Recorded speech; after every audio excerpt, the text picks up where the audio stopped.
அனைவருக்கும் வணக்கம். மீண்டும் ஒரு அற்புதமான வீடியோவில் சந்திக்கிறதுல மகிழ்ச்சி. ஒரு கேள்வி இருக்குது, மௌன விரதம் நான் நினைத்ததை அடைவதற்கு உதவி செய்யுமா அப்படிங்கிறது தான் அந்த கேள்வி. ஒரே வார்த்தையில் சொல்லணும்னா எஸ், நிச்சயம் உதவி செய்யும் அப்படிங்கிறது தான். சரி, அது எப்படி உதவி செய்யும்? எனக்கு மௌனத்தை பற்றி தெரியாது, அதை நான் எப்படி மேற்கொள்வது? சின்ன சின்ன வழிமுறைகளை இந்த வீடியோவில் நான் உங்களுக்கு சொல்கிறேன். அதனுடைய பலன்களையும் நான் உங்களுக்கு சொல்கிறேன். ஒரு 10 நாள், 15 நாள், 20 நாள் இந்த ப்ராக்டிஸை நீங்கள் ட்ரை பண்ணி பாருங்கள். எவ்வளவு ஒரு அற்புதமான ஒரு மாற்றத்தை நீங்கள் அடைஞ்சிருக்கீங்க அப்படிங்கிறத நீங்கள் கமெண்ட்டில் சொல்லுவீங்க. இதில் 2 வார்த்தைகள் இருக்குது, மௌன விரதம். மௌனம் வேறு, விரதம் வேறு. இது என்ன அப்படின்னு பார்த்தீங்கன்னா, ஃபஸ்ட்டு மௌனத்தை பார்ப்போம். மௌனத்தில் 3 அம்சங்கள் இருக்குது. முதல் அம்சம் என்னென்னா வாக்கு மௌனம். வாக்கு மௌனம் அப்படிங்கிறது நாம் எந்த விஷயத்தையும் பேசாமல் இருப்பது. இதுக்கு ஒரு அற்புதமான ஒரு விஷயம் இருக்குங்க. வேதாத்ரி மகரிஷி அவர்கள் ஒரு விஷயத்தை சொல்வார், நாம் எப்பொழுது பேசாமல் இருக்கிறோமோ இறைவன் நம்மிடம் பேச தொடங்குவான் அப்படின்னு. அப்போ நம்ம பேசாமல் இருப்பதின் அற்புதமான விளைவை நாம் அனுபவித்து கொள்ள முடியும். இது முதல் விஷயம். இரண்டாவது பார்த்திங்கன்னா கருவி மௌனம். கருவி அப்படிங்கிறது நம்ம உடல், கை, கால்கள் அனைத்துமே. இதற்கும் நம்ம மௌனம் அப்படின்னு என்ன அர்த்தம் அப்படின்னா, எந்த வேலையும் செய்யாமல் இருப்பது. நம்ம கையை காலை அசைச்சு இங்கேயும் அங்கேயும் நடந்து எதையுமே செய்யாமல் அமைதியாக ஓய்வெடுப்பது அப்படின்னு கூட நம்ம சொல்லலாம். இது கருவி மௌனம். மூன்றாவது மகா மௌனம் ஒன்று இருக்குது. எதையும் பேசுறதில்ல, எதையும் செய்கிறதில்ல அப்படின்னு பேசாமல் உட்கார்ந்துருக்கும் பொழுது நிறைய விஷயங்கள் மனசுக்குள்ளே ஓடிக்கிட்டே இருக்கும். அப்போ மனதிற்கும் ஒரு மௌனத்தை அளித்து விடுவது தான் மகா மௌனம். எதை பற்றியும் பெருசாக திங்க் பண்ணக்கூடாது, எதை பற்றியும் வருத்தப்படக்கூடாது.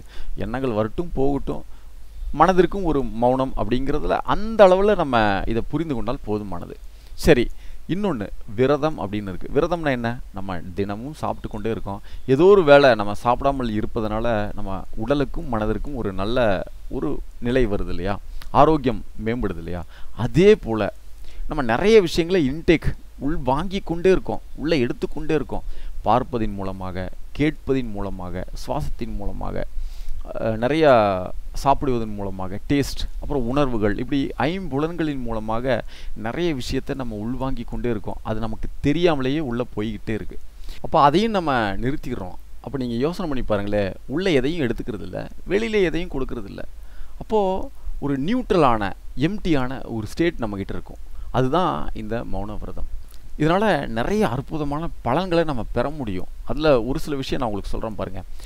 உள்ளுணர்வு நமக்கு மேலோங்கும். இப்போ நிறைய விஷயங்கள் உள்ளுணர்வால் நமக்கு தெரிவிக்கப்படுகிறது. நான் அதை பற்றி நிறைய வீடியோக்கள் ஆல்ரெடி ஷேர் பண்ணியிருக்கேன்.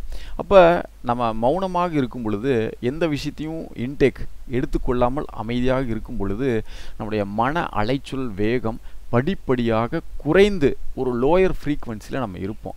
இதனால் நம்மளுக்கு என்ன நடக்குது அப்படின்னா, முக்கியமான சில விஷயங்கள் நமக்கு உள்ளுணர்வாக தெரிவிக்கப்படும். அதை நம்ம புரிஞ்சு கொண்டு நம்ம அதில் செயல்படுவதன் மூலமாக நிறைய அற்புதங்களை நிகழ்த்த முடியும். இது முதல் விஷயம்.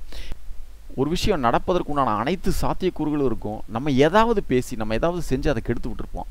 இந்த மாதிரி நிறைய விஷயங்களை அது தடுத்து ஒரு அற்புதமான ஒரு செயலையும் பேச்சையும் செய்ய வைக்கும். இந்த எதிரிடை விதி அப்படின்னு ஒன்று இருக்குது. இந்த எதிரிடை விதியை முற்றிலும் அப்படியே மாற்றி அமைக்கக்கூடிய தன்மை இந்த மௌன விரதத்துக்கு இருக்குது. அது என்ன எதிரிடை விதி அப்படின்னா, இதை எளிமையாக உங்களுக்கு புரிந்து கொள்கிறதுக்கு ஒரு எக்ஸாம்பிள் சொல்கிறேன். நீங்கள் இப்போ தான் சைக்கிள் ஓட்ட ஆரம்பிக்கிறீங்கன்னு வச்சுக்கோங்களேன். ரோட்டில் யாரும் இல்லை, நீங்கள் தான் சைக்கிள் ஓட்ட ஆரம்பிக்கிறீங்க. ஓரமாக ஒரு மைல்கல் இருக்குது. இத்தனை கிலோமீட்டர்னு எழுதி வச்சுருப்பாங்க இல்லையா, அந்த மைல்கல் இருக்குது. இப்போ நீங்கள் என்ன பண்ணுவீங்கன்னா, ஆஹா எப்படியாவது இந்த மைல்கல் மேலே மோதி விடாமல் இருக்கணும் அப்படிங்கிறதுக்காக நீங்கள் ஒரு முயற்சி செய்வீங்க. அந்த முயற்சியை அந்த கல் மேலே போய் மோத வச்சிடும். இது நிறைய இடங்களில் பார்க்கலாம். இப்போ உதாரணத்துக்கு பார்த்தீங்கன்னா, நான் ஏழை ஆகிடக்கூடாது அப்படிங்கிறதுக்காக நிறைய செல்வத்தை சேர்த்துவது ஒரு காலத்தில் நிச்சயமாக உங்களை ஏழையாக்கிவிடும்.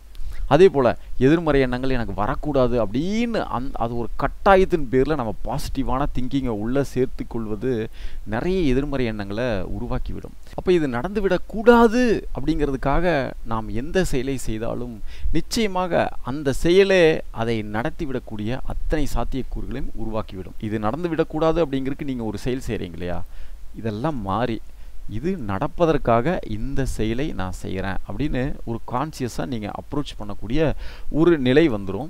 இதனால் நிறைய அற்புத மாற்றங்கள் நீங்கள் பார்ப்பீங்க. சரி, எனக்கு இந்த யோக முறைகள், தியான முறைகள்லாம் எனக்கு தெரியாது அப்படிங்கிறவங்களுக்காக இந்த வீடியோவில் ஒரு சின்ன சின்ன வழிமுறைகள் நான் உங்களுக்கு சொல்கிறேன். இது நீங்கள் ஃபாலோ பண்ணுங்கள். நிச்சயமாக ஒரு அற்புதமான ஒரு பலன்களை நீங்கள் பெற முடியும். சரி, அது எப்படி செய்வது அப்படின்னா, முதல்ல எந்த விஷயத்துக்காக நீங்கள் மௌன விரதம் இருக்கிறீர்கள் அப்படிங்கிறத ஒரு நோட் புக் எடுத்து எழுதிக்கோங்க. நிறைய விஷயங்களுக்கு இருக்கலாம். உங்களுடைய வாழ்க்கை சிக்கல்கள் தீர்ப்பதற்காக இருக்கலாம், உங்களுடைய இலக்கை அடைவதற்காக இருக்கலாம், இல்லை எனக்கு இந்த விஷயம் நடக்கணும் அப்படிங்கிறதுக்காக இருக்கலாம். இதில் எது டாப் ப்ரையாரிட்டி அப்படின்னு நீங்கள் ஒன்று செலக்ட் பண்ணிக்கோங்க. ஃபஸ்ட்டு ஒரு லிஸ்ட் பண்ணிக்கோங்க, ஒரு 4-5 விஷயத்தை. அதில் எது மிக மிக முக்கியமான விஷயம் அப்படிங்கிறத நீங்கள் நோட் பண்ணிக்கோங்க. அந்த விஷயம் நடக்கணும் அப்படிங்கிறதுக்காக நான் மௌன விரதம் இருக்கிறேன் அப்படிங்கிறத நீங்கள் இன்டென்ஷனலாக ஸ்ட்ராங்காக நீங்கள் எழுதி கொள்ளுங்கள். உங்கள் மனசில் முக்கியமாக இதை ஆழமாக விதைச்சிருங்க. முதல் விஷயம் இது. சரி, இரண்டாவது வந்து பார்த்தீங்கன்னா, நீங்கள் 1 மணி நேரத்தை ஒதுக்கிடணும். அட்லீஸ்ட் 1 மணி நேரத்தை ஒதுக்கிடணும் தினமும். அது எந்த டைம் வேணால் இருக்கலாம். காலையில் ஒரு 10 to 11 இருக்கலாம், சாயங்காலம் ஒரு 6 to 7 இருக்கலாம், இல்லை நைட்டு தூங்குறதுக்கு முன்னாடி 9 to 10 இருக்கலாம். இப்படி எந்த டைம் வேணாலும் நீங்கள் ஒதுக்கிக்கலாம். குறைந்தபட்சம் 1 மணி நேரம் நல்ல அற்புதமான பலனை கொடுக்கும். இல்லை என்னால் வந்து 1 மணி நேரம் முடியாது, அட்லீஸ்ட் நான் ஒரு 30 minutes இருக்கேன் அப்படின்னு சொன்னால் நிச்சயமாக இதற்குண்டான பலன்கள் உங்களுக்கு கிடைக்கும்.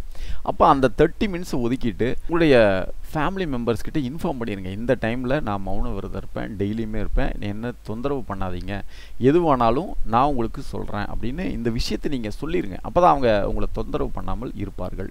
சரி, மூணாவது என்ன செய்ய வேண்டும் அப்படின்னா, ஒன்றுமே செய்யாமல் அமைதியாக கண்களை மூடி ஒரு இடத்துல ரிலாக்ஸாக அமர்ந்து அப்படியே இருப்பது. 1 மணி நேரத்துக்கு அப்படியே இருப்பது. சரி, இங்கே என்ன நடக்குது அப்படின்னு பாருங்கள். இப்போ கண்களை மூடி உட்காரும் பொழுது கண்கள் மூலமாக நிறைய விஷயங்கள் எப்பவுமே உள்ளே போயிட்டுருக்கோம் இல்லையா? மொபைல் ஃபோன் பார்த்துட்ருப்போம், டிவி பார்த்துட்ருப்போம், யாராவது பேசுகிறத கேட்டுக்கிட்டு இருப்போம், இப்படி நிறைய விஷயங்கள் இருக்குது இல்லையா? அப்போ நீங்கள் எல்லாத்துக்கிட்டே இன்ஃபார்ம் பண்ணிட்டீங்கனால பெருசாக சத்தமெல்லாம் இருக்காது, அமைதியாக இருப்பாங்க அவங்களும். நீங்களும் அமைதியாக இருப்பதற்கு அவங்க ஹெல்ப் பண்ணுவாங்க. அப்போ நிறைய விஷயங்கள் உள்ளே போகாது. அதே போல் நீங்கள் பேசாமல் இருக்கீங்க, எந்த செயலும் செய்யாமல் இருக்கீங்க, மனசில் பெருசாக எதையுமே நீங்கள் எண்ணாமல் இருக்கீங்க. இப்படி ஒரு மணி நேரம் எந்த எண்ணங்கள் வந்தாலும் சரி, அது பேசாமல் விட்டுருங்க. அதுக்குண்டான ஒரு ரியாக்ஷன் நீங்கள் கொடுக்காதீங்க. எந்த எதிர்மறை எண்ணங்கள் வந்தாலும் சரி, நேர்மறை எண்ணங்கள் வந்தாலும் சரி, ஜஸ்ட் அப்படியே போகட்டும், விட்டுருங்க. வரும் போகும் அப்படிங்கிற ஒரு விஷயங்கள் உங்களுக்கு தெரிஞ்சு கொண்டு அமைதியாக அமர்ந்திருந்தால் போதுமானது. 1 மணி நேரத்துக்கு அப்புறம் அலாரம் வச்சு நீங்கள் எந்திரிச்சிடலாம். சரி, அது எந்திரிக்கும் பொழுது இந்த விஷயம் நடக்க வேண்டும் அப்படிங்கிறதுக்காக தான் இந்த 1 மணி நேரம் நான் மௌன விரதம் இருக்கிறேன் அப்படிங்கிறத அந்த இன்டென்ஷன் ஸ்ட்ராங்காக நீங்கள் திரும்பவும் அதை நினைத்து கொண்டு அந்த மௌன விரதத்தை முடித்து விடுவது. இதுதான் ரொம்ப சிம்பிளான ஒரு எளிய வழி.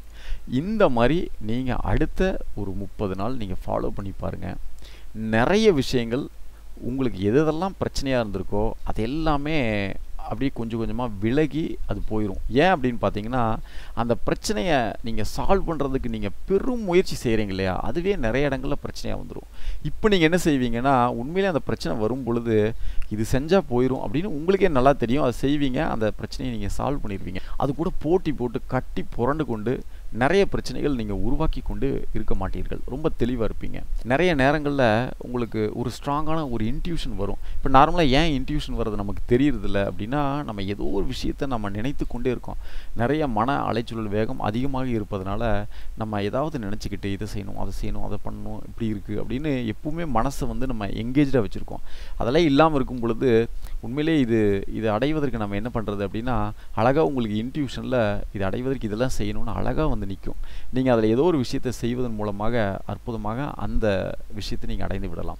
இந்த மாதிரி நிறைய விஷயங்கள் நீங்கள் பார்ப்பீங்க. இந்த பயிற்சி நம்ம செய்ய ஆரம்பிக்கும் பொழுது நம்ம ஒரு அமைதியான நிலைக்கு வந்துடுவோம். இந்த அமைதியான நிலையில் நம்ம எதையுமே பேசுறதில்லை, எதையுமே செய்வதில்லை அப்படிங்கும் பொழுது நிறைய நேரங்களில் இதனால் வரக்கூடிய சிக்கல்கள் அப்படியே தீர்ந்து போகிறத நீங்கள் பார்ப்பீங்க.